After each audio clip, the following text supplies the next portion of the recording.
cute little... I know, isn't it fun? Yeah. It feels like we're in a cute little sunroom. These are great windows. Yeah, aren't they great? I love them. I'm glad we're doing this time so we can have the windows open. Cheers. Pretty cheers. I have Welcome. the best Western. You know, only the best Western for you. Only the best Western of Steubenville. I'm sorry. I need to get more among the Lilies mugs so you can have a real mug and we can be drinking out of it. I'm sorry. I feel like we've switched, like, we're funny because that's the chair I normally sit in, really? But we switched. I'm like, okay, this is your show. So so tell me, how are you doing it? Can I lay on the couch and tell you all my problems? What emotions are you experiencing right now? You know, anger. Anger's always my emotion. Oh, really? I'm really bad about experiencing other emotions. And anger. Anger. It's always anger. I have a good friend of mine. She's amazing. She does theophostic prayer. Are you familiar? Yeah. Mm-hmm. Or they call it something different now. TPM, maybe is what it's called now. Okay. Anyhow, but you pray through different things and experiences, and she's lovely. She's Avila's godmother, and I've known her longer than I've known Matt. So I've known her forever. So like, she's not my spiritual director, but when I'm in between spiritual directors, she's my girl that I call and I just share. And my thing is always anger. And she's like, well, Cameron, now that we're in the anger box, we're going to come over here and go through these things. And I'm like, why do I not feel other emotions? She's like, it's okay. Why don't I feel? You don't cry, you don't feel sad? I don't. Wow. It's very rare. Just anger. I did cry during this training that I went through, and it was like a lot of abuse stuff. And she's like, everybody in the room's faces were red, tears bellowing down. I had a couple tears that came, but I'm just not. Yeah. We went to see a movie with a couple friend of ours, and Matt and her were sitting by each other. And so it was me, Matt, my friend, and then her husband. And Matt and her were bawling, sobbing. It was it Black Hawk Down, maybe? What's the movie where Just One More Soul? And he's there and he's saving them. I may not have seen it. Okay, yeah, it's so good. Whatever it is. It's based on a true story. It's a guy because of religion. It's not Saving Private Ryan. It's Black Hawk Down. I don't know what it's called. Okay, because I haven't seen Mel Gibson directed it. And basically there was this massive cliff, and this guy wanted to go to war, but he's what's the religion where you don't bear arms? Oh, like not a Jansen, like a, I don't know, something. Like when he's you're Christian, a pacifist. Oh, it's like a Christian. Yeah, but he has like I can't remember. I forget, but he doesn't want to do that. And they're like, what good can you be on the battlefield? He's like, I want to be a medic. Like, I want to help people. Like, I'll do this. Okay. And so the guys were like really mean to him during training. And then, I remember. Okay. But he single-handedly saved like hundreds of guys. And then they thought that their whole unit died, and he stayed up there and his hands were bleeding. He lowered them down one by one with ropes and just kept lowering these bodies and finding these people. And some of them were mean to him. So like this one guy who it's like, you don't belong out in war. Like his legs were blown off and he's saving them. He's like, no, leave me. And he's like, no. And he's like, I'm really sorry. I was mean to you, And like every time he lowered someone down this cliff, his hands were bleeding. And it was a beautiful movie. It was very moving. But Matt and my friend are bawling, and the husband and I are like, wow, that is like really emotional. What's going on in there? Like, that is beautiful.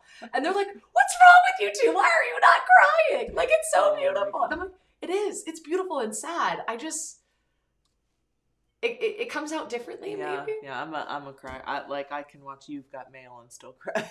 Really? Like I'm gonna play like it's so beautiful. Yeah, that's Matt too. Matt's like, if you don't cry during this song, you don't have a heart. Like, oh my god. Well, that's just not true, honey. It's not true. I don't feel as deep as he feels. Yeah. Oh, that's too funny. The melancholic feel level is so much greater. Right. Yeah. But sanguines feel a lot too, right? Apparently, yes, because I'm a crier, Yeah, and I'm choleric sanguine, and I'm like almost tied for both, but I'm not a crier for whatever reason. Yeah. I probably need more healing, and then I'll be a crier. Right, let's go deep into that heart. Yeah. I've shoved down all my feelings deep down inside. Yeah. Yeah, well, it's been interesting going through like trauma training type stuff. Because some people do.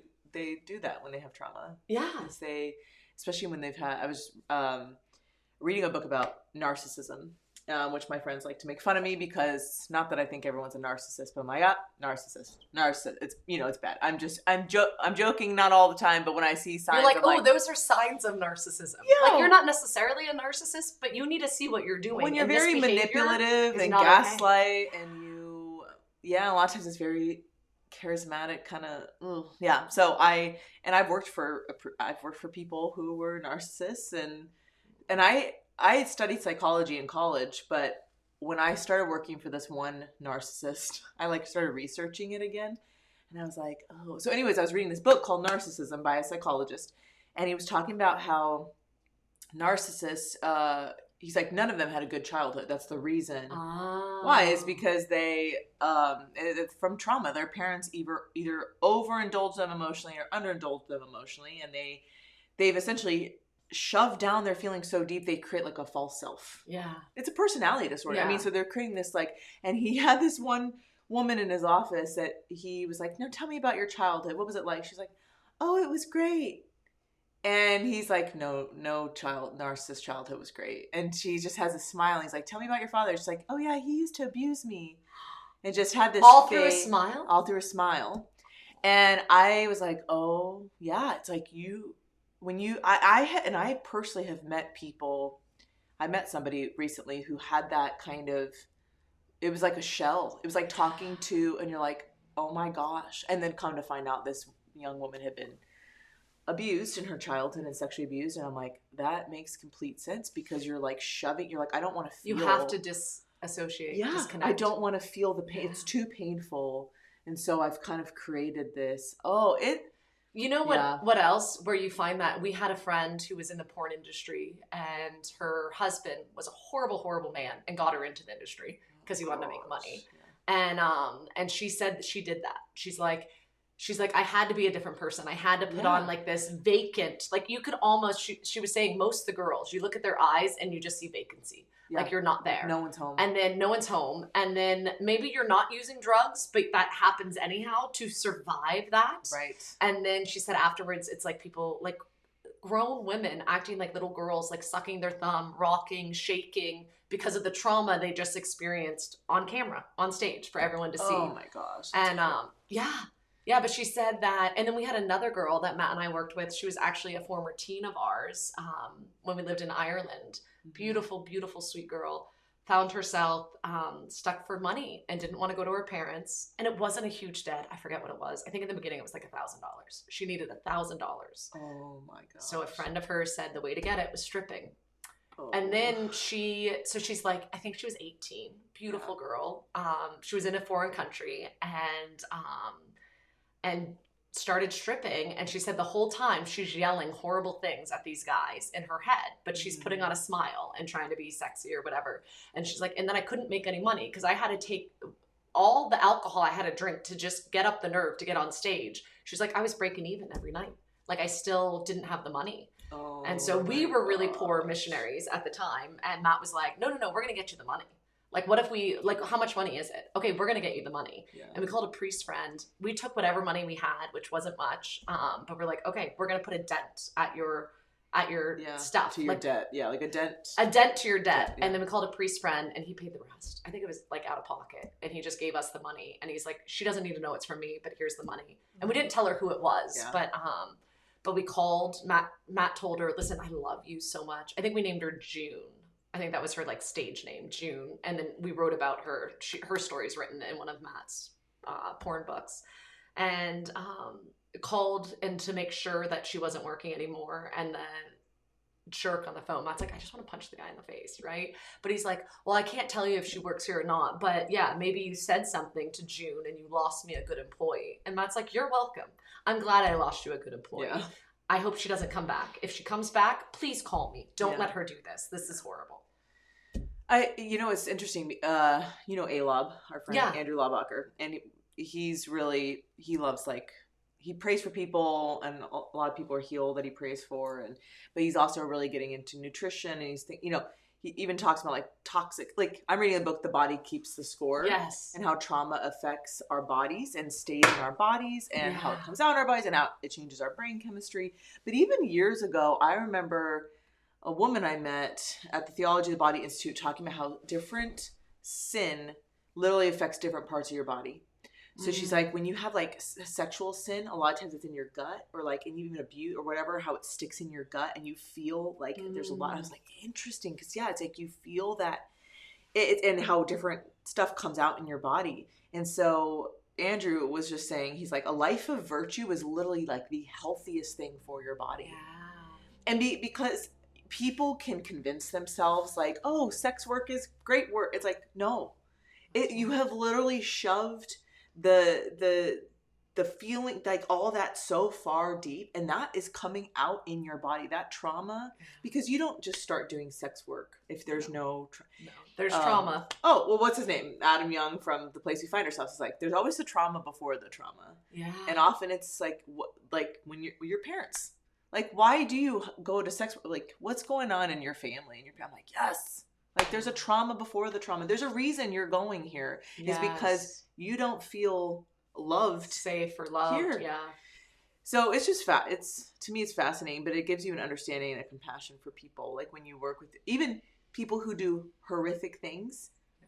We were talking about this last night. Like when you think of them as little kids, like, I know, it breaks your heart. It breaks your heart because they didn't become a monster. No. It's like, why you weren't given enough hugs as a child. Well, it's like you experienced severe trauma to become to do such horrific things. Like it just doesn't come out of nowhere. Yeah, my kids have made that point before with abortionists. They're like, how could anyone do that, let alone a doctor? And I'm like, you know what, honey? They are not very healthy. Like in their minds, they weren't taught this is a sacred gift. Like a baby is a gift, and we want to be careful with them. And they're so disconnected. They just don't think they're babies. And they're like, how could you look at a baby and not think it's a baby? Or even ultrasounds. You're like, Mom, but that looks like a baby. I'm like, totally get it. And you are so right. But people like get these blinders and they don't. The disconnect, the dissociation. Yes. Like when you hear when you hear the conversion stories of abortionists, it's because like something happened, whether it was that one doctor whose, I think, son got in a car accident or something. And after that, every abortion, he was like, this is someone's child. Yeah. It was like, what happened? And and think about this. I mean, the demonic element too. Oh yeah. That if you have the demonic like oppression and it's literally blinding you to the truth of this, right? And there have been other abortionists, same thing. They're like, at some point it was like, it's normally a snap. I snapped out of it and I was like, oh my gosh. Oh my goodness, I can't do this. This is a person, like these are children. It's so strange. I mean, it's so strange that like there really is. And I think that's also the power of prayer. Like I've heard situations where the abortionist, like it's the same people out front praying for them and saying, I hope your eyes could be open. And like one guy, he was like legit in the middle of an abortion and his eyes just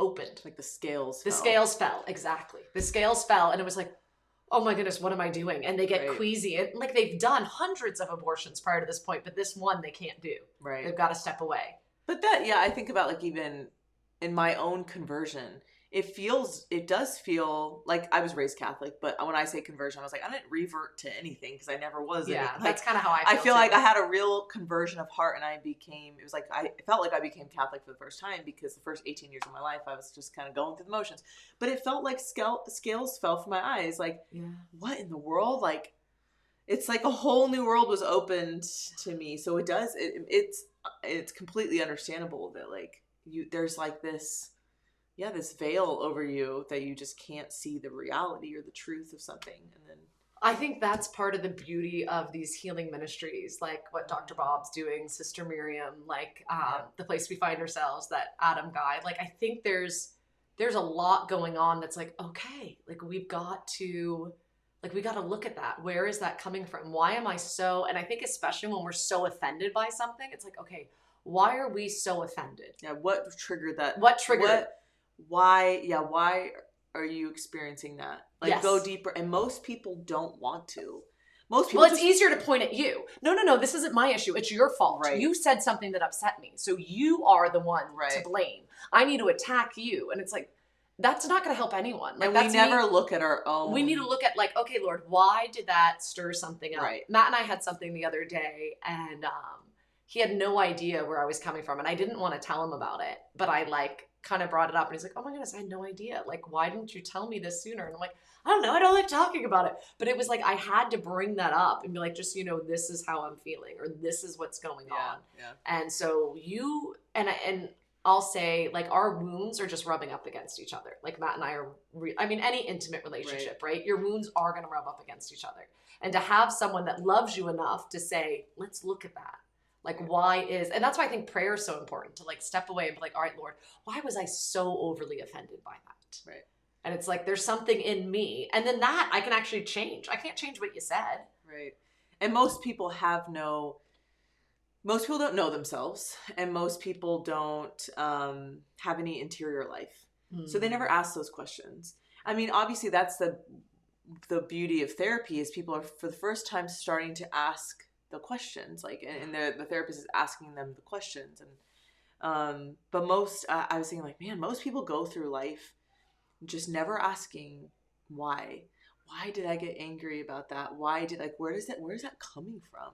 And the beauty of the healing, like the Dr. Bate, it's like, well, think about these wounds that come from your childhood, like this wound of rejection. And because of this wound of rejection, you're trying to constantly prove yourself, or trying constantly to be right, or because you're so afraid of people rejecting you, whatever it is, I think that it is painful. It's painful to go in and deal with your wounds, or how Bobby and I got to go in September to Healing the Whole Person in Louisiana. Oh, nice. And I was like, yeah, there were some wounds that I've been dealing with since I was 18 that I'm like, okay, when I was 18, I recognized that I had those wounds, and I've been dealing with that for, 20 years. But man, there are other ones that I was like, oh, I didn't even know that was a thing. I just this year realized that there were some that I'm like, oh my goodness. Okay. Yeah. And so it's not easy, and it's painful, and it takes time. You want to kind of just get over it, like move on, but that's not how it works. It takes And I also find that like my friend Patty came in town when I was just really not doing well health wise, and we kind of did our own little retreat, and we just rented like an Airbnb, and it was so good, and we just sat and prayed together. She made food. My body just wasn't in a good place. I was having trouble walking and stuff, and she was just so awesome and loving, and it was the best retreat because it was just hanging out with a good friend, chatting. And then sometimes like we'd be chatting. She's like, Cameron, would you mind if we prayed about this? And I'm like, oh gosh, okay. And but she knows me. I do want to pray about it. I do want to like dig deep. And so she would pray with me, and then she'd like write everything down. This is actually my journal from it. So she would like pray with me, and then just like fill up pages and pages and pages of like, this is what's going on. Did she write that, or did you write it? She wrote this. Okay. And so like she just like filled up a notebook. These are all my wounds. You're welcome, everyone.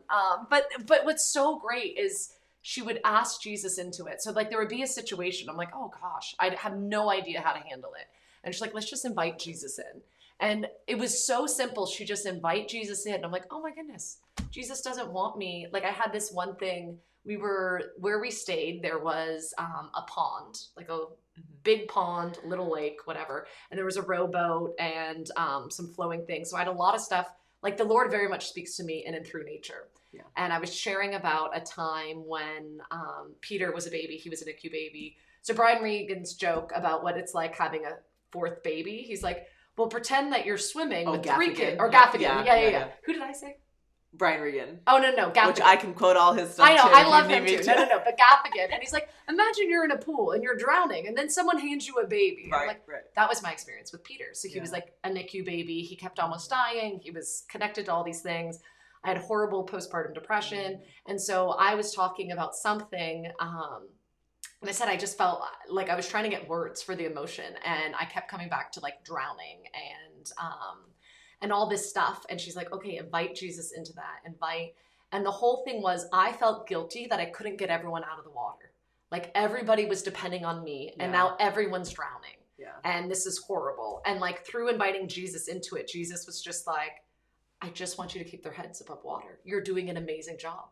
All of your heads are above water. Yeah. I'm the one that it's my job to get y'all out of the water. So just keep your eyes on me and keep treading. It's okay. I will make it easier. And it was amazing, like through this prayer experience. And then it's something like, Cameron, just put your feet down. Just put your feet down.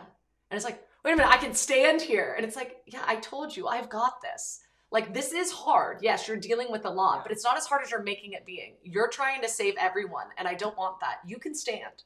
They can't stand, so just hold everyone as you're standing there. And then I will bring you guys on land. Like, I've got all of this. Yeah. And just this, like feeling like you could take a deep breath. Like, oh, I'm not responsible for saving everyone. Okay, I could let go of that. Yeah. And then just the freedom afterwards. And then you bring up whatever the thing was from the beginning. And it's like, do you still have that anxiety? And you're like, no, I don't. And it's like that. It just changes. Yeah. And it's amazing. Yeah. Thank God, dude. Thank God for friends like that. Right? And healing and like knowing, like I don't know. I think there's something really beautiful to it where I feel like I thought before, for you to heal from trauma, you have to bring it all to the surface, feel all the pain, go through all that, and then and only then can Jesus invite in healing. But I don't think that anymore. Well, it's just like it's like increment. You're bringing little things at a time, because it's quite a journey of. It doesn't just get done. It's not like, all right, let's do a round of antibiotics. We're done. Yeah. No, Which, it's not that. Actually, that round of antibiotics sometimes makes it worse on your gut. Yeah, then you got to recover Speaking from that. from experience, both, it's like I was on 2 months of antibiotics and my gut was wrecked. Horrible. Like so bad. And it's like, then you got to go and heal the gut. Yeah. So it's like, yeah, just because you go to a retreat and you it's like, okay, so but it's going to keep bringing up stuff. Our whole lives, we're going to be on this journey of healing if we allow Jesus to, and we're not afraid to bring up kind of the dark, like the darkness, like needs to come to the light.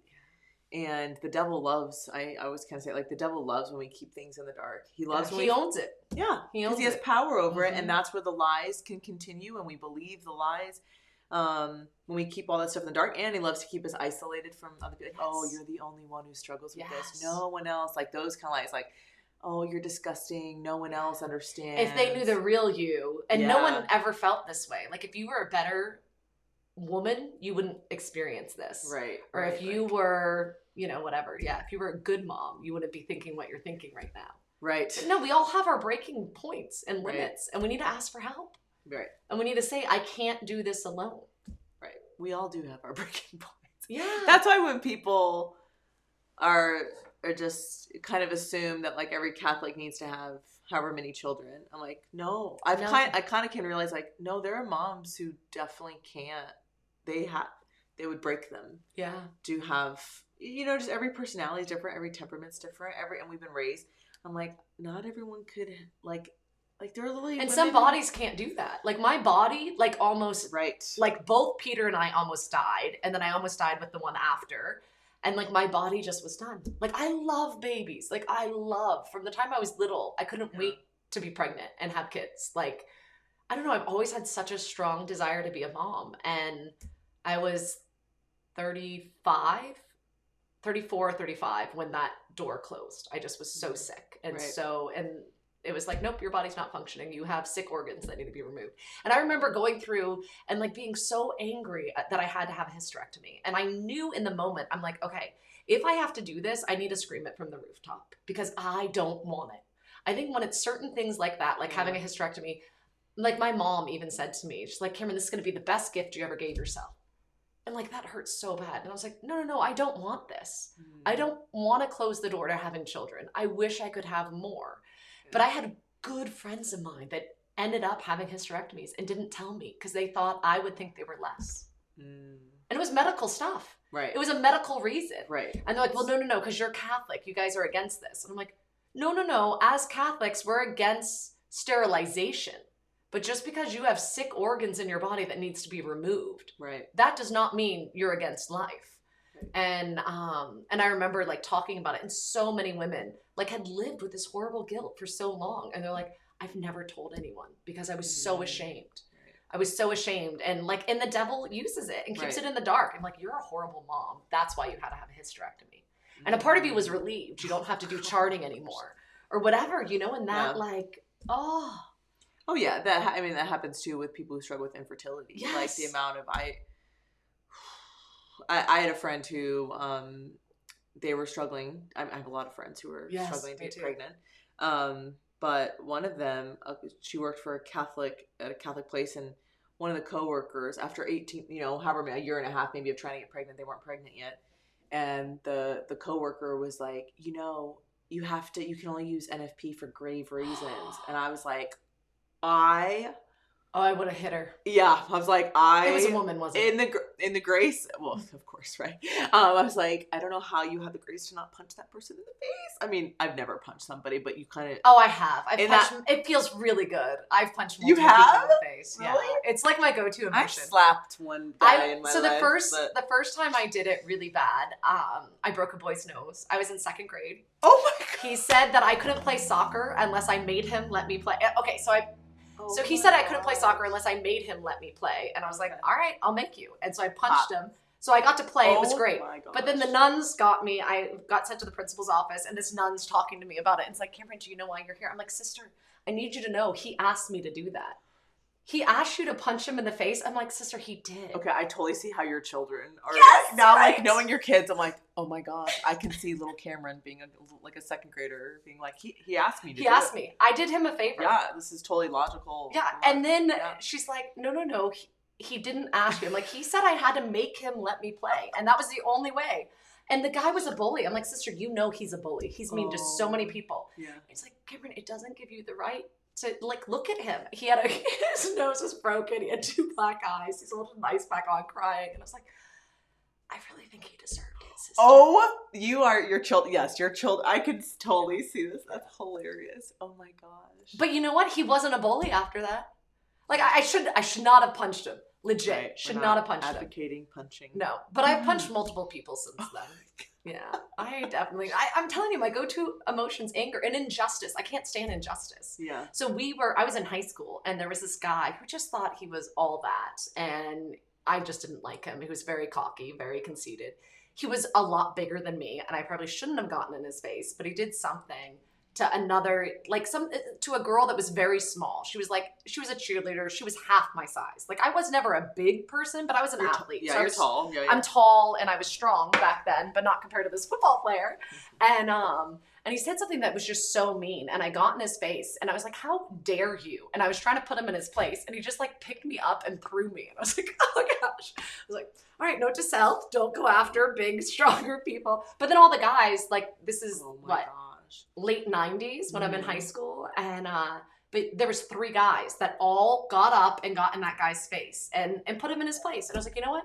I didn't enjoy getting thrown across the room, but this guy got told he couldn't speak to the girls like this. Ever do that to and don't ever pick a woman up and throw him across the gym. Not okay. Gosh. Oh my gosh. Yeah.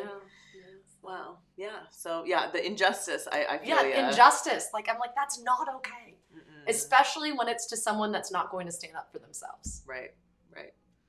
Oh yeah. I'm like, I don't even have to like you. You're bringing me back to high school. Oh yeah. Like you would be the same, yeah. Oh yeah. But I use my words more than my. That's good. Yeah, than my fist. I try to use my words. I mean, I did slap a guy one time for saying something horrible about my sister. But I like, what's funny is, like, I didn't even really cuss, but I, like, cussed guy. Like, I was like, what? You know what? I just would cuss them out. Because I was so a great injustice. Right. It's not okay. Right. Yeah, you can't do that. And so, oh my gosh, that's too. Yeah, I was at another time. It was my sister's bachelorette party, and I hope my family doesn't watch this. But I was at my sister's bachelorette party, and people drank way too much, and I was the designated driver, so I was probably the only one there that was completely sober. Like, some of the girls were in between, you know, but this one girl's like with this guy, like, making out, and I'm like, we're leaving. Like, our party's leaving. Come on, get in the car. Let's go. And she didn't want to go, and the guy's like, leave her alone. She's with me now. And I'm like, no, I'm sorry. You're a loser, and she's drunk. The only reason she's with you right now is because she's had too much. I'm like, well, you can't have her. And so we start yelling at each other, and the volume's going up in the club. And I saw enough guys that I'm like, I think I'm going to be okay. But it got heated, and I ended up shoving this guy. And I shoved him hard, but it was hard enough to get him away from me. And then 6 guys, I'm in Texas, right? So 6 guys jump in, grab this guy, and they're like, do you need more help? What's going on? I'm like, this guy is being mean and hurting my friends. I just need to get the girls out. And like, we got him. Here you go. And one of the guys grabs this girl. And it's like, this girl, you need her? And I'm like, yeah. He tosses her over his shoulder. He's like, I'll bring her to the car. Where's your car? And I'm like, thank you so much. And so I'm like smiling as I get all the girls back in the car. And they're like, all right, you need anything else? And I'm like, no, thank you so much. I appreciate it. I'm like, my buddy's holding that guy back there. We're not going to let him go until you're out of here. And I'm like, thank you. I really appreciate it. You're so nice. It's like, I get everyone in the van. Do the place we find ourselves. Yes. But I feel like I don't know that it's like that today, but back in the early 2000s, I knew that there was going to be at least a good guy, if not multiple. So like in this case, there were 6 good guys that would stick up. They're like, you're a pretty little girl. These are pretty little girls. Like, this isn't okay. And this guy's bugging you. We're going to take care of it. Yeah, we're going to take care of it. Now you would get sued for like pushing or hitting. Sure. That's why no, I think the guy would have just broken down crying. Like, you hurt my feelings. Like, this is why I have friends who advocate for jujitsu. Okay. Because they're like, you could get sued now for punching somebody. Okay, so learn to redirect. But if you grapple, and I'm like, how do you get them on the floor? Anyways, I have multiple friends who are like so big about it. They're like, and the thing is, like they showed a video of, it was like a guy at a convenience store was being robbed and he knew jujitsu and he got the guy down and pretzeled him for 20 minutes waiting till the cops got there. So he didn't hurt him. He didn't strike him. He just got him in a position where he was able to hold him until the police got there. Wow. So I just have friends who are big and they're like, listen, as a woman, because jiu-jitsu, essentially, if a guy's trying to get in between your legs, that's where you want them. Because in jiu-jitsu, that's how you, if they're between your legs, that's how you know how to maneuver them. Yeah. It's like, interesting. My daughters will So learn my all thing is, I learned how to pin him because I wrestled. Right. You know that, yeah? I was captain of the wrestling team in high school. Oh my God. I totally was. That's hilarious. So I have used wrestling moves on people before, but mine's not just to hold them, it's to pin them to the ground. Yeah. And I've done that. I've actually pinned a guy to the ground in a bar that was putting moves on me. No, you did. I totally did. And I had him but then I didn't know what to do with them. Like I had him in a position and I had him down and I think someone else came over and it like got worked out. It was another guy. Like I just always have, my guardian angel must be like a big buff guy and he just shows up in bad situations that I find myself. You're like your own superhero. Well, I lived in New Orleans, right? Or I lived in Mandeville on the North Shore for like, And so, I just found myself in not the most ideal situations. Okay, so teach daughters jujitsu. And wrestling. Part of me, I was like Krav Maga, but that's where you poke them in the that's like you'll the get Israeli. in trouble you'll get in trouble. So okay, I guess jujitsu is what the daughters should be. Yeah, no, it makes sense. Oh my gosh, I probably need to learn too. I'm gonna be like the 70-year-old woman who's like, I'm gonna get my master's now, my PhD now. I'm gonna learn jujitsu. I don't know why I have this accent when I'm 70. Well, you'll get it. Obviously. I'm gonna all of a sudden. Well, no, you're in Texas. That's why. So you got to think about how many years you'll be in Texas. My old ghibli bits are gonna be wobbling around when I do these moves, and So. And you're still gonna have the long hair, and you're like, hold on, sir. Hold on, Sonny. Let me put my hair back. Yeah. Let me just braid it real quick, and then I'm using a jiu-jitsu move on you. It's gonna be blue though, or purple. I've always wanted to dye my hair crazy colors. I had friends in high school who they always had a different hair color every week, and I'm like, I'm so jealous. And because like if I were just a musician, I could get away with it. Oh, that's you know fair. what I mean? Yeah. Like, you're a musician. But no, you could still get away with it, I think, because you're also a musician. If I speak to adults, though, and like professional, you know what I mean? It's like, no, you can't. What if you just did like a blue stripe? Right. I was like, do I just do it underneath? Bottom? That's and then you can pull it back and have it hidden when you speak to adults. Look, I'm very cool. No, I'm like, I'm gonna be that grandma. I want to be the grandma, not like the cool grandma. Part of me, I'm like, do I want to be the crotchety old grandma? I'm like, kids, get off my lawn, whatever. No. But I'm gonna be like the sweet. Well, I think also being comfortable, I think we'll both be great grandmas. Yeah. Because I think we're not afraid to be where we are. Like, like we're okay with our ages. Oh, yeah, I don't care. Yeah, we're not 20 anymore. You're like, how old am I? No, I'm like, I don't care. 30, almost 39, almost 9. Yeah, but like, we're comfortable enough with this. Yeah. Like, we're not going to just let ourselves go. Like, like, I don't know. Like, we still want to look nice, but we're not going to go overboard and try to look like we're 20. Act like we're 20. No, I want to be the grandma. It's like, all right, kids, come around. I'm going to give you all the wisdom I got. Let me tell you about sex. Like, let me tell you about. And I think that's why people ask us. I mean, not like little kids. Not like in a creepy way. No, come here, young adults. Let me tell you all things your parents. I mean, I already do that. I'm like, I know. Here are all the things that your parents were too ashamed to tell you about sex and birthing. Yes. And, oh my gosh. So we had you need to know. Alob. We've had a couple young adults live with us, and Alob lived with us for a year and a half. And that boy, I was like, son, he calls us mom and dad. He's like 6 years younger, but he's like, hey mom, hey dad. I'm like, son, you're gonna learn everything about NFP. You're going to learn everything about childbirth in this house. Like, Yep. we are not. That was me when I lived with Eddie and Kana. It was like the same age difference. They were just that much older than me, and they were married and had babies, and I wasn't. You learn all the things. I was like afraid to step foot in their bedroom. I wouldn't go in there. Like I was like, this is the boundary here, and I would like look after the kids. I was upstairs. My bedroom was upstairs with the kids, and then they were. But they were the very honest people. They were so honest, right? So honest, so out there, and like. And they'll tell you anything.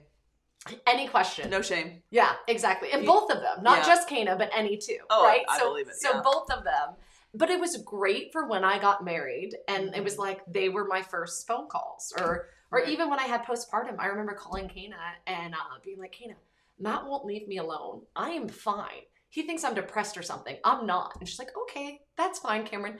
Tell me how you're feeling. And I'm like, I just want everyone to leave me alone, and I just want to stay in my robe and not get out of bed all day, and no one to need me. Anything from me. And she's like, okay, that's fine.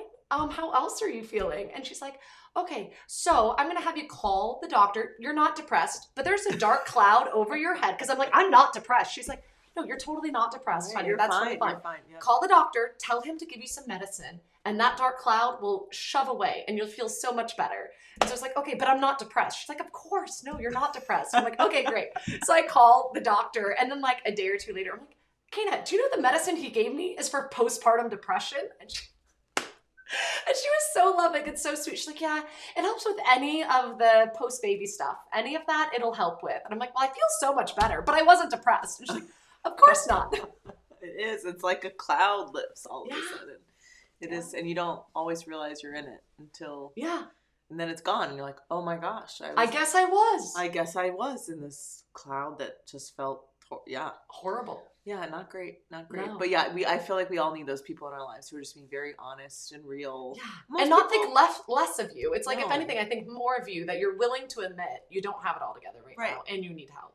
A lot of people don't have that in their lives. Like, a lot of people don't have, well, they don't have mentors, but they just most parents just are so filled with shame in their own sexual story and all that, and they just don't even, I mean, even The Place We Find Ourselves, he has a whole episode about this, like, knowing your sexual story and, like, even handing on, like, it is, oh my gosh, to listen to it, it's like, I'm trying to think what episode it was, if it was like in the 60s or 30, I can't remember.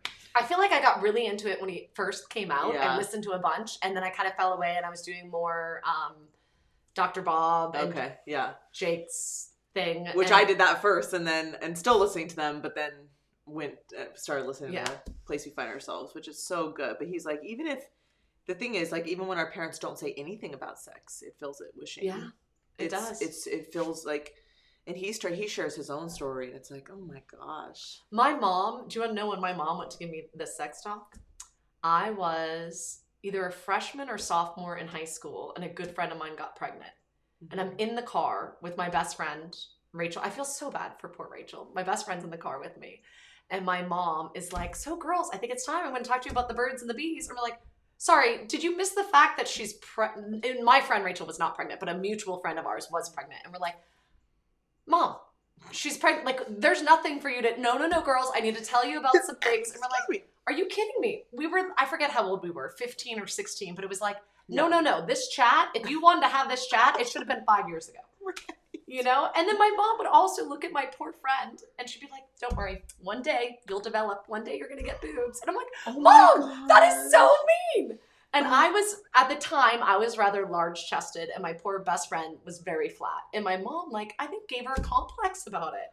Oh. And I think she did it in, like, a joking way, but that's doesn't mean. matter. Yeah. I'm like, that's not okay. Oh, your poor friend. I know. Yeah, because you're very, oh man, my sisters and I don't know why I prayed for, like, big boobs, because I saw my sisters as they're older, and like, oh, I hope I have big boobs. Like, terrible prayer. That's a terrible prayer. Totally no, wasted. It's like, this is so terrible. Terrible. Should never, ever, ever have prayed this. Mine just kept disappearing as I breastfed. So when I got married, I was like a 34 double D. Mm-hmm. Like, that was marriage. And then, like, every child I breastfed, I just got smaller and smaller. And now I'm like, if I wear a tight undershirt, I barely need a bra. Oh my gosh. Yeah, and then I like having a smaller chest, to be honest. Yeah. It's so much better. Because I literally have numbers that don't Yeah. that go off the charts. Yeah. I literally had a friend who thought I was joking when I told her I was and it's just that much more expensive too. It is so expensive. Literally the number when I was pregnant. You're like, wait, they go into those letters? They go into JFKLMNs. Do they really? Yes.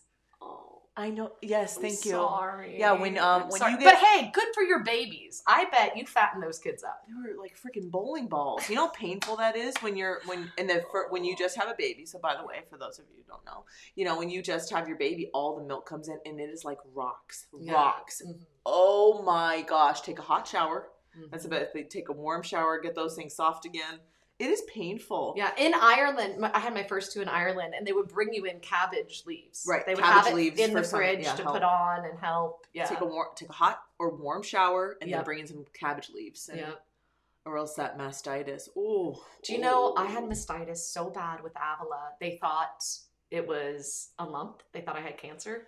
So so it was bigger than a golf ball, solid golf ball. Oh and I was in excruciating pain. They admitted me to the hospital. I had to be on IV antibiotics, but they gave me a mammogram with mastitis. I was screaming and crying through it. Yeah. And for you ladies that haven't had mammograms, it's not fun. They basically like squish your boob a lot. And when you have mastitis, if someone so much as touches, you're in tears. It's so painful. Yeah. And it was like bright red and it was so bad. Why would they do that to you? They had to rule it out, they said. Okay. But I think you can also rule it out with an ultrasound. But I was in like rural Ireland, so they did this, and they were like, we think it's just mastitis, we're going to keep you in. Yeah. I was in for like a week on IV antibiotics, and then they let me feed the baby, so my baby got to stay with me, which was great. But, it was so bad.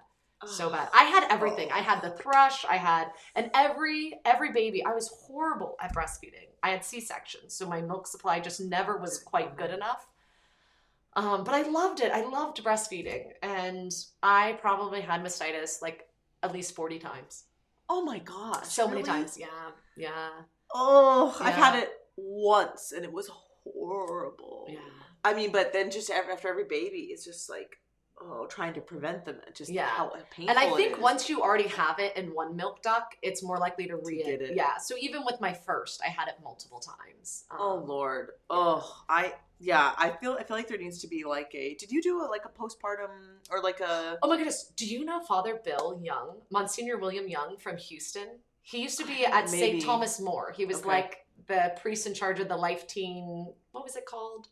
Life Teen, I don't know, Life Teen Hub. Back in the day when they were doing hubs. I bet if I saw his face, I'd be like, okay, recognize. Yes. Okay, so think of like just a very good Life Teen type priest, very pro theology of the body. Mm-hmm.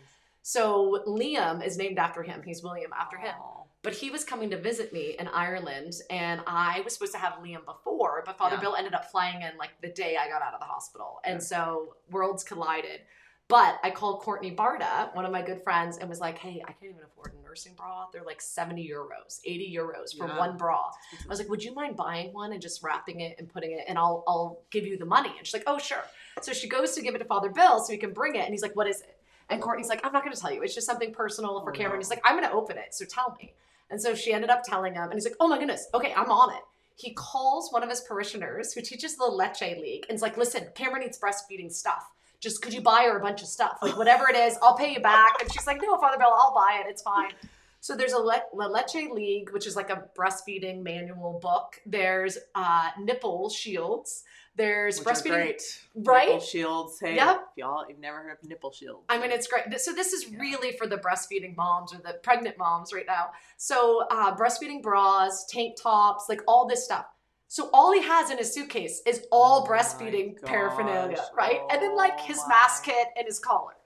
And so he comes and he starts unpacking his bag. And I'm like, oh my goodness, Father Bill, what would you have done if they stopped you at the airport? Yes. Like, if what they if you searched your bag? He's like, well, I guess I would have made the news. Yeah, you would have. Like, you totally would have. And then I'm not a cursor. even if the people didn't think like they've been like, which woman? Why are you bringing this all to a woman? Like, are you the father? Are you of the child? Yes. There would have been a lot of assumptions here. So he came, and I was learning how to breastfeed, and so I just had a really hard time. So because I had a C-section in Ireland, I was cut pelvic bone to pelvic bone. So and I have. They don't do that here. No, they do not do that here. So literally bone to bone, it was my incision. Oh my God. Where in the States, it's about this big. So when I had Kiara, it's like just big enough to get the head out. And you're like, holy cow, why is that such a small? God. So I was just in excruciating pain. They wouldn't give me any pain meds because I have GERD, gastroesophageal reflux disease, acid reflux. Like I have really bad stomach issues, so they were afraid to give me pain meds. So I had to recover without pain meds. It was so bad. And so as I'm trying to feed, I'm contracting, right? Yes. And I'm just in excruciating pain. So I don't curse. Because when you breastfeed, your uterus begins to contract to go back to its normal size. Yes. Yeah. And so when you're doing that and you have this gaping wound, it's so painful. So I'm trying to breastfeed this baby and all these profanities are like 50 curse words would come out of my mouth. I'm like, I'm so sorry. I'm so sorry. Father Bill's like, you're fine. It's okay. Like he's like a dad to me. So I'm learning how to breastfeed in front of him and we're figuring it out. Well, when he got back to Houston, so many of my friends were like, what happened with Father Bill when he was over there? Because like they're going to confession and he asked them, are you, I know you have a baby. I heard some of that. Are you breastfeeding? Thank you so much. It is such a gift that you're giving. He just started affirming all these breastfeeding women. How and painful it is. How painful it is. He's like, I know. He's like, your penance is just to keep feeding that baby. Oh. Like the Lord is shining down with so much mercy and love on you. And guys don't know what you're going through. And I'm so sorry. Oh my God. And so they're like, what is going on with this priest? But he kind of had this profound experience with me learning how to breastfeed. And he's like, and you're cursing and like, yeah. Yes. Yeah. And he's like, this really is. He's like, this is death to self. This is my body given up for you. Yeah. I have a lot of questions for the Lord of like, Lord, all the things that women have to I think it makes us so much closer to the crucifixion. Well, you just think like the pain that we go through. I'm like, men just have it so easy. Well, that's why I don't think we should do Exodus 90. Actually, people that are like, there should be a women's version. I'm like, no, it's built into our bodies. Yeah. We go through not Exodus 90, but we go through dying to ourselves constantly. Yes. A lot of pain. Yeah. A lot of pain. We do not need that. Suffering. It's a boy thing. You boys do Exodus 90. It's like you need to create suffering for yourselves because you you don't have it built in. We have it built in. We don't need to create anymore. Oh my gosh. So one thing, like the postpartum thing that no one told me about, or I wish was freaking hemorrhoids. Yes. Horrible. Oh my goodness. By the way, if you experience hemorrhoids, just even from antibiotics, oh my God, the gut thing. Epsom salt bath immediately. Yes. Immediately. Yes. Epsom salt baths 20 minutes a day, if not twice a day. Yeah. And use that hemorrhoid cream. That stuff works. Oh my God. I was like, mine aren't that bad. I don't need it. And I don't know why. I think there was something about the idea of it. I'm like, that's gross and disgusting. Men need that. I don't. Obviously. Postpartum, trying to push out a poop after it was worse than for me. It was worse than childbirth. I'm like, I had to hold my C-section scar. Like I always had to be pushing in. Yeah. And Oh gosh, yeah. It's just so Epsom salt baths, 20 minutes a day, multiple times a day. Yes. Get those things. Yeah, and get them under control. Don't let them. Oh no, because then they'll become filled with blood and it's horrible. It's way worse. And then you need more worse. medical intervention, and it's nothing to it's nothing to be ashamed of. I think the majority of women end up with hemorrhoids that have had babies. Well, you push I don't even think, because I went through labor for like 20 hours, but I didn't actually push a baby out, right? But I had hemorrhoids horrible too. Yeah, so it's possible with both, because I pushed that baby out and probably pushed my whole butthole out. You're like, I'm sorry, this turned inside out. Sorry, how out can we, we're just being real talk here. Yeah, that's our whole thing. We're just, oh my gosh, Jackie, that's what I love about you. We're just very real. You don't know what's going to come out of our mouths. Oh Lord, you don't. No, you Do you also think externally? Like, I don't think about things and then say it. I'm saying the things, and then I'm like, oh, that's a good point. Or do you think and then speak? Matt thinks and then speaks. I don't. Does he though? No, he doesn't. No, that's true. I don't think he does either. So it just depends. Sometimes I'm like, I probably shouldn't say that out loud. Other times I just don't care. People need to know this. Yeah. If this will help, that's my thing. If this will help somebody, this will help you, and you don't have to go through the same horrible, excruciating pain, then I will give you advice about it. That's my thing. Yeah, if it helps somebody, like I don't just say things to say things. I'm like, that's why I'm going to be the grandma. Yes, who says all the things. Let's talk about hemorrhoids today, people. Yes. I don't know why. I got some hemorrhoid cream I'll get for you. I got some hemorrhoid cream and actually that should be That should be a gift. When we have friends that have babies, we should give them a bag of Epsom salt and hemorrhoid cream. That's very brilliant. Yeah. We should totally do that. Because it doesn't happen with every baby. I think, for me it happened with baby 1. And then, was that a dog? It's a dog or a child. Who is outside the door? If it is a child, show yourself. No, it's the dog. Like scratch. You just heard this breathing. I have a giant dog, just so y'all know. Giant, like you could ride it. Giant. Yeah, he's huge. But the sweetest. So he's so sweet, but he's breathing outside the door and chill. scratching the door. I love you. Like the most phlegmatic. He is. We needed phlegmatic in this family because we don't have any phlegmatic. Yeah, and the dog is the one that brings the phlegmatic balance. Phlegmatic He's balance. very chill. Just oh lays, my gosh. But hearing your stories as a child, I'm like, this makes complete sense about your children now. Like now knowing your children, that same sass and like, I should have punched him in the face. Like, totally. And one of my children in particular, anything that happens, she's like, I will punch that person in the face. I'm like, don't actually punch them in the face. Don't be like mommy. Like, we're gonna be. And Matt's like, I know where she gets that from. I'm like, that's fair. That's totally where she gets that from. Oh my god. And then also just thinking you're like, so even when like Kiara, even when she was little, she was like 3 years old, and someone stole a balloon from Avila. We were like at a play park thing or whatever, or like a McDonald's playground. And I'm watching this go down. Someone steals something from Avila. Avila just stands there and starts crying quietly, but like crying. And my 3-year-old spots it, or maybe she was 2, and she's like, she marches over to this boy, double her size, because the boy was bigger than Avila. So Avila was probably like 5, and this boy was probably 6. Mm-hmm. And she marches over to him and goes, no, bad boy. Grabs the balloon, Avila balloon, bad boy. Bad boy. And she's like this tall, and the boy's this tall, and she's yelling at him and pointing her finger in his face.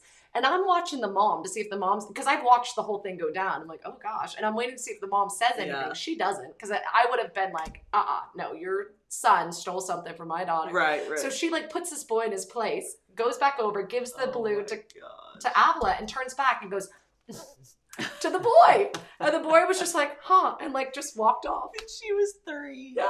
Oh my god. I'm like, you can't make this stuff up. Like, it's in you. That like, level of sass. That level of sass and cholericness. Yeah. Like justice. Mm-hmm. Oh yeah, the justice. Like, yeah, I prayed for all my daughters to be sassy and, well, holy and sassy and funny like St. Teresa of Avila. And they are. And they sure are. Yeah. Oh yeah, they sure are. I mean, they're sweet. My 2 ones that have actually reason, they're very sweet. Yeah. Especially my little redhead curly girl. She's super sensitive soul and just very like mama. She mothers the 2-year-old. Yeah, it's very sweet. She's very sweet. But her tantrums, woo. Yeah. They used to be off the charts. When my sister would do that, we're like, oh, here comes red. And she would get, and then when she said, here comes red, because she's a redhead too, her face would start to turn red, and then her eyes would bug, and she would just explode. Like, whoa. Which is funny, because she doesn't have an anger or anything now. No. Like, she's fine. You're the one who has taken all the anger. That's fair. Yeah, I filled that bucket and that role in childhood. I will take the anger, which is so funny, because when people meet you, they're like, what? You don't seem like an angry I'm not an angry person. No. It's just my go-to emotion. Gotcha. So so if anything happens, I just, and I'm a spaz too. Like, I just react very strongly. Mm-hmm. So like for this training thing, they were doing a meditation with your eyes closed, setting the scene. She picked the wrong desk to bang on. She banged on my desk to like start on. I was like, ah! And I was like, I opened my eyes and I made fists. And everyone else in the room opened their eyes and was like, what the heck went on? I'm like, I'm so sorry. You startled me. And she's like, that I was supposed to startle you, but wow, you have a great startle reaction. I was like, I'm so sorry. I didn't mean to react. So the wrong person's desk to bang on. She like banged on. I was like, ah! I was like, I'm sorry. I'm not going to punch you. I apologize. But I like the whole like fight or flight, every situation I turn to fight. Wow. I never would flight. I don't know. I think I might. I don't know. Sometimes I freeze. I think I'm a. Are you? Okay. I don't know. That's a good. It's a really. And I'm not a freezer either. I'm an action. It depends what it is. Like sometimes I'm willing to step up and be, but other times I'm kind of like, what is happening? What is happening? Like I'm definitely not the Navy SEAL in the situation coming. I wish I were. I want to be like but I think sometimes I just. What's Bobby? What is he? Oh, he's definitely not. Well, it depends what it is. Like, because there will be times I'm very proud of him for like really stepping up and fighting. It just, for me, if like the mama bear instinct comes in, ooh, if Yeah, it's mama bear is dangerous. it like fills you with rage. Like all of a sudden you just get this, like if you see something, it's like immediate, Yeah. like fill Yeah. with like, Oh, that's yeah, the totally. fight. Mhm. So it depends what it is. If it's like around my kids or my husband or my family, it definitely feels like immediate, that if there's a situation, it's like, oh, hell no. Yes, yes. But other things, it's like, if I'm like kind of figuring out like what's going, if there's something weird happening, Yeah, you're you like, got to what? figure out the What is situation. happening? No, What is that's happening? that's You're kind fair. of like, so it depends what it is. for Yeah. me. Yeah, I feel like I could potentially freeze in that situation, like trying to figure it out. But I normally just like, I react. I don't think. Yeah. I don't just think. punch him in the face. Just punch him in the What's face. going on? But Kiara's like that too. So we were at a pool and they were doing swim lessons. I had to go to a doctor's appointment. So I left my kids with a friend. I was like, I can take them with them or leave them. She's like, oh, just leave them. But she was getting her baby ready and her toddler, she had already taken off her floaties and the toddler got in the pool who couldn't swim. And so Avila's standing by the big sister. So there's two like 13-year-olds watching it go down. It's like, can she swim? And so Avila's trying to process. Kiara sees it happening from the other side of the pool. And my 10-year-old just takes off swimming, grabs the baby, pulls it up out of the water as the mom's noticing to come over. And so the mom's there, but the time she pulls it out of the water, I was like, Kiara, what happened? She's like, oh, I didn't think, I just acted. Like, it's just like a natural, like, I don't know what it is, but a natural. I was young. I probably was like 11 or 12 and I wanted to babysit. And it was a neighbor that was like interviewing me for babysitting. Yeah. And she was feeding the baby and the baby started choking. And I think there was 3 little kids and the baby started choking and the mom froze. Like she just straight up froze. And I was like, I grabbed the baby, pulled it out, swish, hit it over and it coughed and it started crying. And then I started like shaking. I'm like, are you okay? So I'm like talking to the mom because the mom's like frozen and then just started bawling. And she's like, I didn't do anything. I'm like, it's okay. You didn't need to do anything. I got it. Like I took a CPR class, you know? Yeah. And so like I sit her down, she calms down. She's like, you're hired, by the way. Like you're hired. You're totally going to babysit my kids. And it was like my first babysitting job. But it was one of those that the mom was like, I didn't react. Like I just froze. Wow. And I think sometimes you don't know what to do and you're just like, is this, and I think it's like, is this really happening, and trying to figure out if it is. Yeah. And then maybe she would have reacted, but because I just reacted more quickly. Wow. Yeah, my one of my first babysitting jobs, I had like a 2, 4, and 6-year-old. The 2-year-old was potty training. She was like this cute little redhead curly girl. Oh, there you go. And she had diarrhea and got it all over. Oh no. I don't know how this kid was she an diarrhea everywhere, all over the walls of the bath. I'm like, oh my gosh! I literally just stuck her in the tub. I'm like 14 at this time. I'm like, oh my gosh! Like I was like, I'm not prepared for this. No, and I just hosed her. I was like, and then I had to clean up all the poop. And this is pre-cell phones. It's not like you can text the mom and say, please come home sooner. Yeah, no. Oh my gosh! So I was like, I'm okay with the Lord calling me to have children whenever that is. But I didn't have any what's it called? Romantic notions about like child life or like having children and then I live by the Bartas. Oh yeah. So they showed me like the reality of marriage. I just think that's so good for reality of marriage and the chaos of kids. Yeah. Like their kids are beautiful, but they're chaotic. And then like my kids and your kids. Yeah. So like for me as a single person, I was like, Lord, like everyone, because everyone's always like the grass is greener on the other side, right? Like, so I know married couples who look at single people and they're like, oh, must be nice to blah, blah. I'm like, okay, stop. How about like we be happy where we are? Yeah. Happy when I would not want to go back to being single at all. I was very happy being single and having the things that I could do. I'm like, I can buy a plane ticket anywhere in the world and travel around the world. I can go on vacation, not have to consult. I mean, I can buy a $3,000 guitar and not have to ask my husband, like, is this okay? Whatever.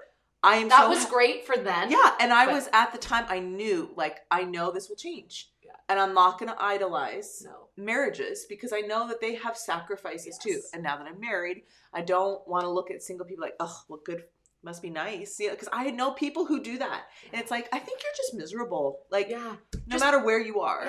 Yeah. You wouldn't, like, you're miserable now. And even if you found Mr. Right and got married, you'd still be miserable then. Yes. Like you've got to work on being content and happy here. Yes. And I really do think, and I say this to women all the time, and I'm like, like as much as you can, especially before marriage. It's so much easier to take your healing journey serious and your prayer journey. Yeah. Like become as holy as you can now. So then when you have kids or a husband, it'll be that much easier. But yeah, I'm always like, be as healthy and holy as you can be Yes. now.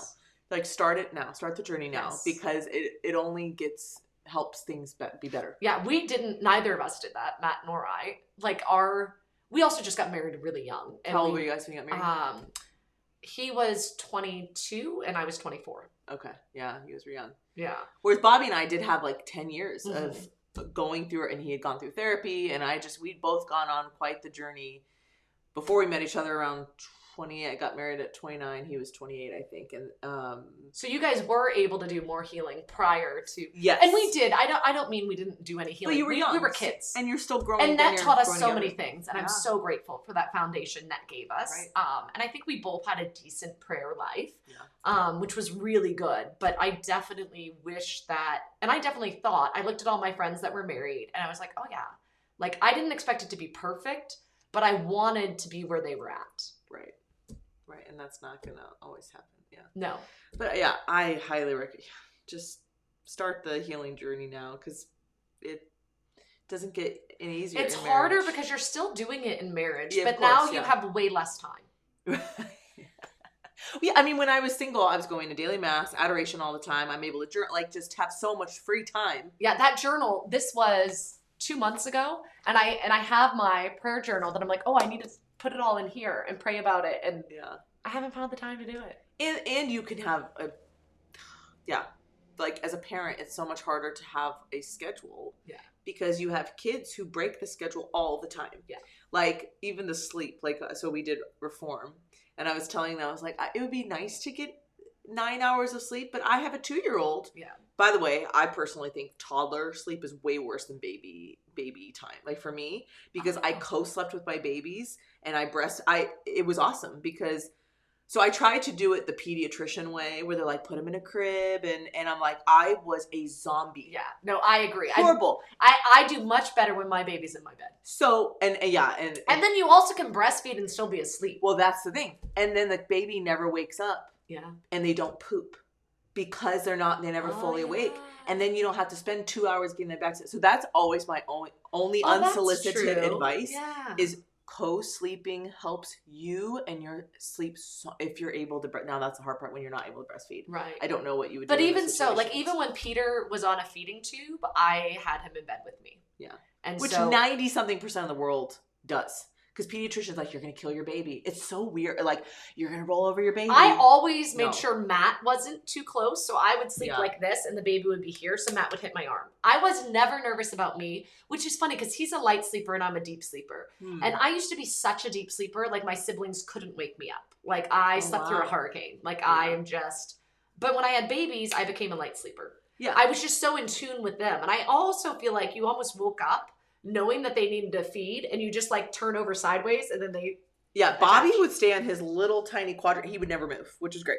And then I would be over here with baby, and because you're next to baby, you kind of feel the baby go yes. And you just initially put your boob in their mouth, and then you both fall asleep again, and you go and I would put the baby over her and switch sides. Yeah, but even Peter, who wasn't able to breastfeed for a while because of the feeding tube, I still had him in bed and he would sleep better with me. Yeah. And then he also, I just always had him skin to skin because he had breathing issues and feeding issues. And so I knew that I would regulate his breathing and his heart rate by being skin to skin. So I just always had him in my undershirt. So I just, you don't have to for any parents who's so exhausted, I'm like, listen, it helped it helps so much with your sleep. Yeah. Like if you take it or leave the advice, you don't have to take it. Matt wanted the baby out of the room, and then I never slept. And then I ended up sleeping in the other room. Great. Yeah. And then eventually it was like, well, this is ridiculous. I want my wife. So fine, bring the baby in our room or bring the baby in our bed. For us, around the 5-month mark, around 5 to 7 months, but mostly around 5 months, almost like my presence kept them awake. Yes. Like, because normally if I slept with them, they'd fall asleep. But around 5 months, something happens. And they essentially were like, want to play? And I'm like, oh, it's time for a crib now. And it was great. Like, oh my gosh. But anyways, as toddlers. And listening to your body and listening to the baby, I agree. There's a point, and I don't know if I remember an exact age, but I think it differed for my kids. So like my oldest was in a crib on his own way sooner than my second, third, and fourth. Like they just weren't ready for that for whatever reason. Well, so that's why I think toddler sleep patterns are much harder because they're waking you up at one. Like Esther, who's 2.5. I mean, she'd have days she'd just wake up at 1 a.m. and burst in our room. I'm like, oh God. And then sometimes I get like immediate migraines if I'm like awakened out of like a deep sleep. Or like she'll come at 4 a.m. I'm like, oh, come on, Esther. Like, so for me, the toddler stage, when they have these weird regressions. Yeah. Even if they're sleeping through the night for however, and then all of a sudden they just weird regression. They start dreaming or something. I'm like, to me, the toddler sleep stuff is much harder for me because our baby slept so well in bed with us. Yeah. Oh my gosh. Yeah. So the toddler, then like, oh, have great night of sleep. And like, no. You're like, it's not doable. Well, so yeah, that all coming back to like, as a parent, your time is not your own. I think, because we were talking about like single, when you're single, and you control your sleep schedule. So you're like, okay, I'm going to go to bed at 9 a.m. Or 9 p.m. and I'm going to wake up at 7 a.m. And you can do that all the time. Right. And that's one of the things I'm doing the same study, and it's very good and I'm enjoying it. But I love that they're like, it depends on your season in life. Right. It's easier for me now because my youngest just turned 8, but he still will have mornings. And my oldest is 8. Yeah. But he came in my room yesterday at like 3 a.m. and I didn't go back to sleep after. Well, sometimes they're sick and they're projectile vomiting all over. Yeah. I had, for some reason in the spring, oh my gosh, it was like every weekend that I had,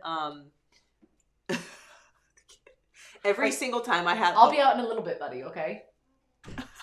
Yeah, do whatever schoolwork you can, but I'll be out in a little bit. Oh gosh, we need to go. Yeah. Actually. Yeah. Yeah, I was just saying, like, every time I had a talk, I had a kid coming in, projectile vomiting, having an earache, and I was like, oh my, like waking up at 1 a.m. Anyways, yeah, we actually have to go. By God's grace. Thank you so much for coming on. Yeah. Thank you, everyone, for watching us. We gotta go, because we gotta take her to the airport. Yes. But we've enjoyed the show. Peter is actually perfect timing to there you go. interrupt. Because I was like,